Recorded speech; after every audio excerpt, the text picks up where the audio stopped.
Well, it's a question that people are asking, so I figured I would throw my 2 cents in the ring. That's not an expression, but regardless, I figured I'd give my thoughts on the should Brandon Staley be fired conversation, or really, how much criticism does Brandon Staley deserve for this collapse? I mean, that's what it was. It was a collapse. It was a choke. They were up 27-0 and lost. Well, I think there's several takeaways here. There's the should Brandon Staley be fired, and that's kind of its own conversation. There's also how much criticism does he deserve for this loss? What was the reason they lost in general? I actually think, starting with the game, and then we'll kind of get a little bit further and more broad about the situation itself. The game itself, I thought that they actually kind of were punching above their weight class early on this season, or early on this game, and then fell back down to earth. I thought all those turnovers, 5 turnovers. I mean, that's obviously very lucky that can happen to you. Obviously, there's some skill as well, but there's a huge amount of luck involved. I mean, the ball hitting off a guy's helmet, that obviously is a huge amount of luck. And it kind of felt like, even when they were up 27, that they probably should be up more here. Like, this is, kind of lucky to just be a 27-point game. And you figured, okay, that's a thought I had. That'll never matter because the Chargers will still win, so who cares? Well, obviously knowing what we know now, it would not quite work out that way, but I thought that was a big part of it, and the Jaguars coming in, I thought would be able to move the ball somewhat effectively offensively, and they kind of were just able to do what we thought they would be able to do in that second half once they stopped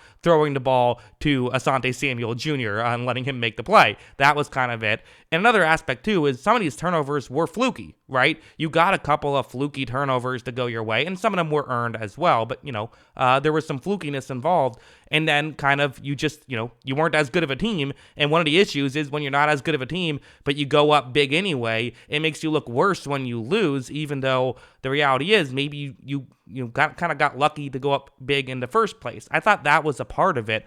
I thought that the offensive stuff was fine. They got a little conservative. That's definitely the one criticism I would give Brandon Staley is definitely there were some, Al Michaels and Tony Dungy in the broadcast booth were kind of joking about, obviously you don't, you punt the ball away here on this 4th down, you don't go for it in this situation, which in that situation I was fine with the punt, but I'm just saying in general, it kind of goes to show it's if you're up 27 and you start playing that cautiously, eventually you won't be up 27. So, that's kind of an issue, and I think that was part of it.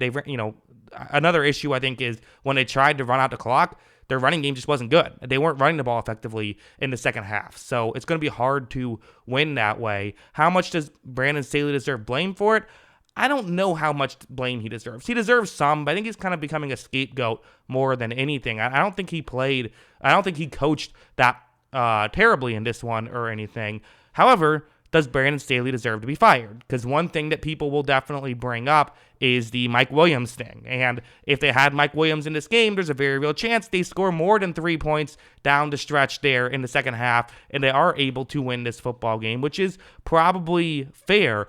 They probably, it certainly would have helped. You would have liked to have him out there. Obviously, Staley played his starters. Williams got hurt, so now you're facing a lot of criticism. Couple of things there.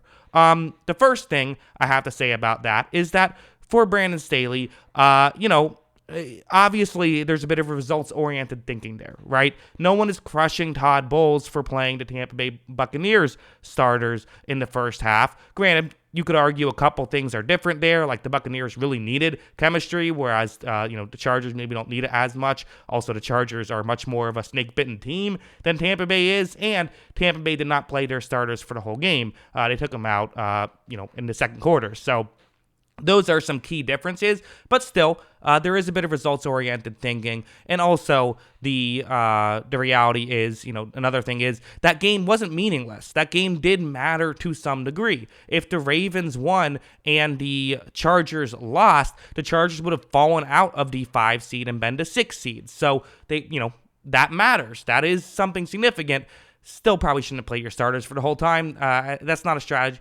I don't like that strategy. I like resting my starters. But, people like to play their starters in that situation. I've always been a believer in play your starters for a half or, that's what I like. I don't like playing your starters for the whole thing. So I think that's a fair criticism.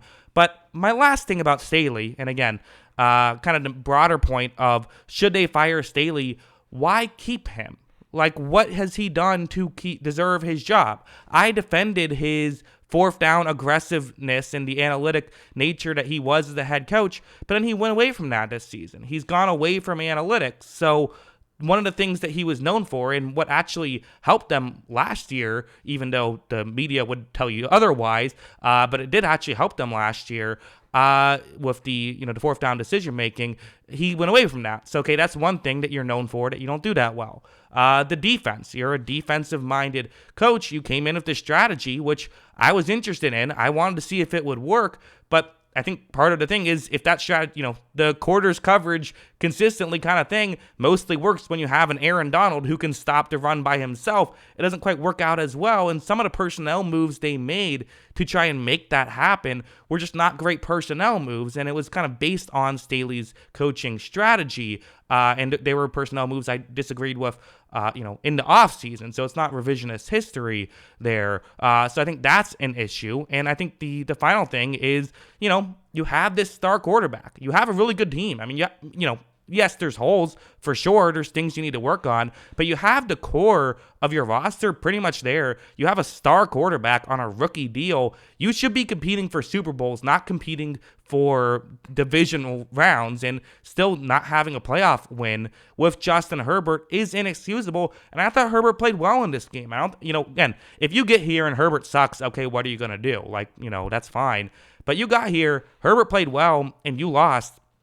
That really can't happen. That's not something that should happen in the bigger picture. So while I don't think that you have to fire him, I don't think you have to fire him. People are saying you have to fire Brandon Staley. I don't think you have to fire Brandon Staley. I think that you have no reason not to fire Brandon Staley. I think getting rid of him he has not earned another year. That's the way I view it. Just because, again, why keep him? What are the reasons for keeping him? As a coach, typically the things you like are either, I guess the one thing is we don't know how much the players like him and stuff like that. We don't know how much he unites the locker room, any of that stuff. I just have no idea. I'm not in the locker room. So that would be the X factor, is if he is like someone who the players absolutely love, then okay, you keep him. I think that would be fine. A fine reason to keep him if you want to. Again, if Sean Payton says he wants to come over, you say, sorry, Brandon Staley, Sean Payton's our coach now, right? That's a no-brainer. But if that's the case, then I think that that's fine. But other than that,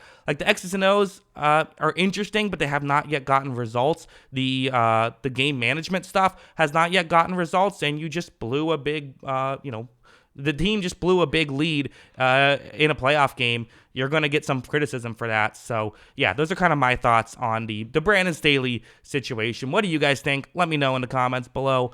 Always love hearing from you. And, of course, as always, thanks for watching.